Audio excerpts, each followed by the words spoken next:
जब परीक्षित जी को भागवत कथा सुनते सुनते 6 दिन बीत गए तब शुकदेव जी ने देखा कि परीक्षित के मन में अभी भी मृत्यु का भय है। फिर उनकी इस दशा को देखते हुए शुकदेव जी ने राजा परीक्षित को एक कथा सुनाई। कथा के अनुसार एक राजा एक बार जंगल में शिकार करने गए और जंगल में शिकार करते वक्त राजा अपना रास्ता भटक गया।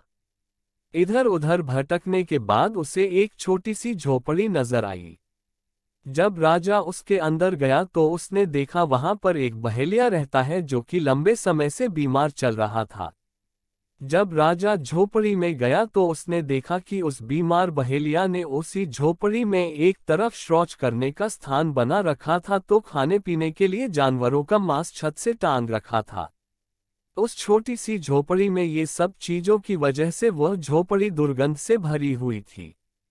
लेकिन राजा के पास कोई दूसरा रास्ता न होने की वजह से राजा ने उस बहेलिया से उस झोपड़ी में रुकने के लिए निवेदन किया।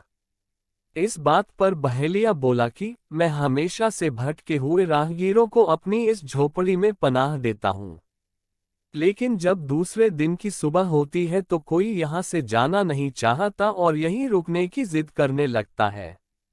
अब मैं बार बार इस झंझट में नहीं पड़ना चाहता तो मैं आपको अपनी इस झोपड़ी में रुकने नहीं दे सकता। ये सुनकर राजा थोड़े अचंभित हुए और फिर बोले कि मैं आपको वचन देता हूँ कि मैं ऐसा नहीं करूँगा और सुबह होते ही अपने घर के लिए चला जाऊँगा। तो राजा की इस बात पर बीमार बहेलिया राजा पर भरोसा कर उसको रुकने के लिए जगह दे देता है। अब राजा रात को वहीं विश्राम करने के लिए लेटता है और उस झोपड़ी की गंध उसके अंदर जा रही थी और सुबह होते होते राजा के अंदर उस गंध का ऐसा नशा चढ़ गया कि वो भी अपना वचन भूल दूसरे लोगों की भांति वहीं पर रुकने की बात करने लगा और इस बात को लेकर राजा ने उस बीमार बहेलिया से कलह कर लिया।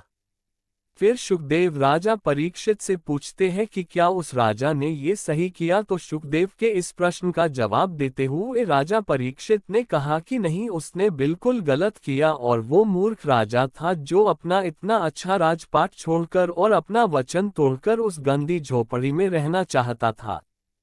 क्या आप बता सकते हो कौन था वो राजा?